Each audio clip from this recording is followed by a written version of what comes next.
If there ever was an illustration for how bad gun control is, D.C. is it. I mean, basically, no guns legally in the hands of anybody except cops, and consistently the highest murder rate in the country. You know, connect the dots, people.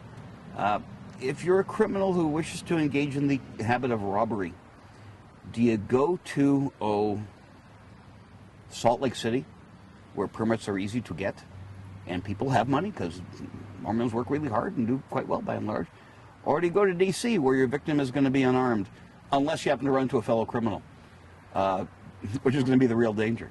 I mean, it's horrible. John Lott, when he was doing his early study, found something that hasn't been much remarked on publicly. I thought it was fascinating, that when a state passes a modern, common-sense, shell-issue gun law, that if you got a state next to it that doesn't have one, that has the old kind of gun law, or doesn't allow carry permits at all, that the crime rate in the counties in that adjoining state, the violent crime rate, goes up right away. Why? Well, the criminals are moving. It's one of the reasons I feel so sorry for our friends in Wisconsin, because I am sure that in the long run, controlling for other factors, that after we changed our law in 2003 and publicity of permits started becoming quite common, I'm sure that a fair number of violent criminals decided, let's just go over to Wisconsin, because I don't want to get shot. And I think that's kind of sad for the folks in Wisconsin, but I think it was kind of good for us. Certainly some of them went back to Chicago, because we had still do, have a large criminal class that's largely Chicago import.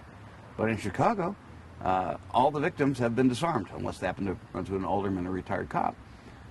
Here, we're not disarming the victims for their convenience, and I think that's just fine.